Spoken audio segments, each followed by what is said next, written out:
Madame Joly, bonjour. Bonjour, comment ça va? Excellent, grande forme aujourd'hui. Oui, très contente d'être ici avec William Morales à Drummondville. Puis ça me fait plaisir d'être ici parce que j'étais ici en fait au début de l'été. Alors c'est toujours bon de revenir à Drummondville. On rencontre les candidats? Oui, mais en fait on rencontre nos bons candidats. Et puis j'ai eu l'occasion plus tôt aujourd'hui d'être dans la belle région de Québec. Mais ça me fait toujours plaisir de revenir ici à Drummondville parce que pour moi et pour, de façon générale, plusieurs personnes, Drummondville est un exemple de succès.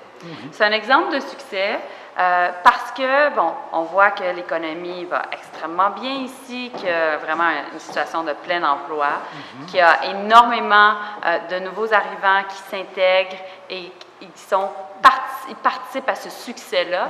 Et en fait, ce que je me dis très souvent, c'est qu'en fait, le pays, le Québec, a besoin de plus de Drummondville. Le début de campagne, un peu au lieu, qu'est-ce qu'on peut dire à ce sujet-là? Bien, je pense que William a fait ses preuves. Il s'est présenté il y a quelques années pour devenir conseiller municipal. Il a fait le boulot sur le terrain.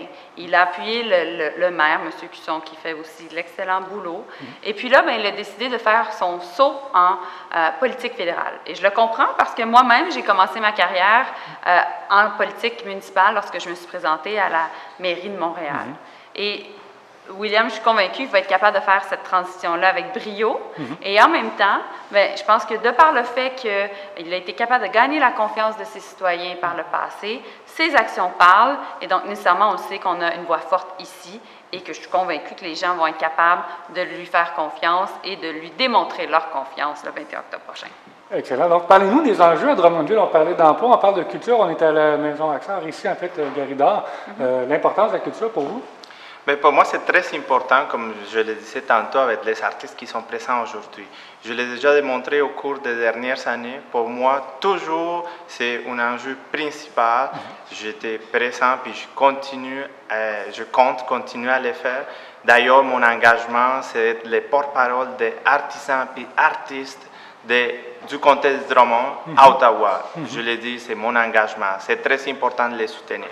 D'ailleurs, au cours des 4 dernières années, le gouvernement a investi des chiffres très importants, historiques même, pour faire rayonner les artistes et les artisans d'ici de chez nous, pour faire rayonner la culture québécoise ici, puis à l'international. Je pense que c'est très important. Au contraire des conservateurs qui veulent couper en infrastructure, qui veulent couper en culture, nous, on continue à croire aux gens de chez nous, aux gens qui veulent à chaque jour compter notre histoire, puis faire rayonner le Québec, faire rayonner le comté de Drummond ici au niveau provincial, puis à l'international. Moi, j'y crois, je compte aller à Ottawa pour les défendre. Je pense qu'on a fait beaucoup, mais il faut continuer, il ne faut pas lâcher. Puis je compte être le porte-parole des gens d'ici, de Drummond, comptez sur moi. Excellent. Vous parlez de Waste Management, une entreprise ici, en fait, qui a fait couler beaucoup d'encre à Drummondville. Qu'est-ce qu'on peut dire aux gens qui sont, en fait, contre le développement, en fait, de Waste Management? Oui, il y a quelques années, c'est sans cachette que les gens se sont prononcés avec un référendum à Drummondville. C'était la voix des citoyens. À l'époque, le ministre Yves-François Blanchet aurait pu utiliser son pouvoir discrétionnaire. On le sait tous, il l'a pas fait. Il n'a pas écouté les gens de Drummondville.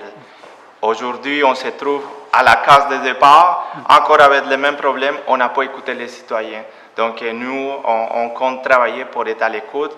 Je tiens à dire que c'était un dossier provincial, mais c'est juste la preuve de dire, nous, on connaît les dossiers, on connaît la région, on compte être vraiment à l'écoute puis respecter la voix des citoyens.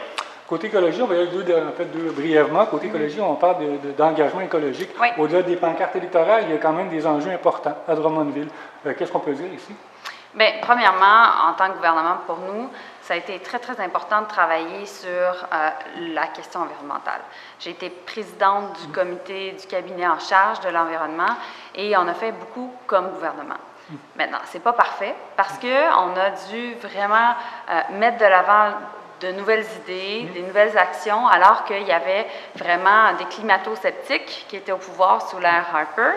Et nous, notre objectif, ça a été vraiment de mettre un prix sur la pollution au sein de toutes les provinces, d'éliminer peu à peu les centrales au charbon, être en mesure de construire des grands projets d'infrastructure, notamment en transport en commun, mais aussi d'aider peu à peu à ce que les gens puissent s'acheter des voitures hybrides. Bref, adapter la consommation des gens, la qualité de vie des gens au fait qu'on puisse adopter des nouveaux comportements qui sont plus écologiques. Et c'est ça le rôle du gouvernement.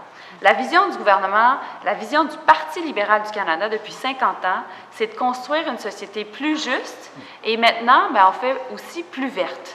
Donc, lorsqu'on construit cette société plus juste et plus verte, bien, on fait en sorte d'aider nos artistes, nos aînés, nos familles et également tout le monde qui, justement, décide d'épouser cette transition énergétique est si importante. Parlant de cette transition-là, ici on parlait du train à grande fréquence. Ici, oui. on a un train qui passe déjà à Drummondville.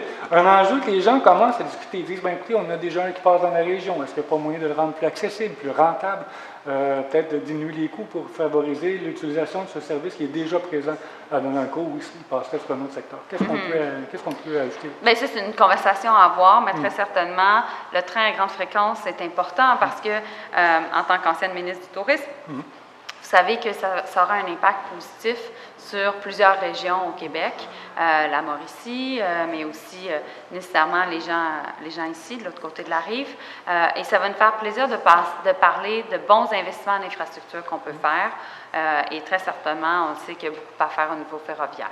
Puis, si vous me permettez, moi, je parle de ce projet-là. D'ailleurs, je parle depuis longtemps du train. L'importance qu'il peut avoir pour Drummond, je ne dis pas seulement Drummond, mais pour Drummond, les comtés de Drummond.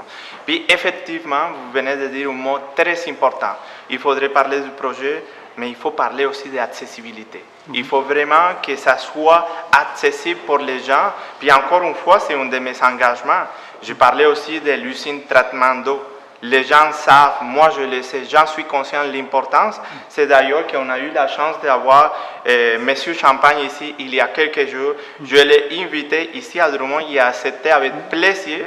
Il est venu, on a rencontré les maires Cusson pour lesquels c'est important, ce projet-là. Je me suis engagé à faire une de mes priorités, l'usine de traitement d'eau. Ce n'est pas seulement important pour la ville de Drummondville, mais aussi pour d'autres villes qui appartiennent au comté de Drummond. C'est vraiment un projet qu'on doit travailler, on doit le faire venir rapidement. Puis je m'engage à y travailler. Pour moi, c'est une priorité. Les trains aussi, c'est une priorité, mais ce n'est pas seulement parler des trains, l'importance qu'il peut avoir d'avoir plus de fréquences, mais aussi que ça soit plus accessible, que les gens puissent l'emprunter. On va y travailler, comptez sur moi. Voyez-vous, aujourd'hui, je vous ai parlé de plusieurs projets parce que je connais la région, je suis prêt à travailler, puis je suis prêt à travailler avec les gouvernements municipaux, les gouvernements provinciaux, puis les gouvernements fédéraux pour faire de Drummond une ville qui continue à exceller au niveau provincial, puis même au niveau international. M. Morales, Mme Joly, merci beaucoup de cette entrevue. Ça me fait plaisir. Bonne campagne. Merci. Merci beaucoup. C'est gentil. Merci. Bonne campagne à vous. Merci.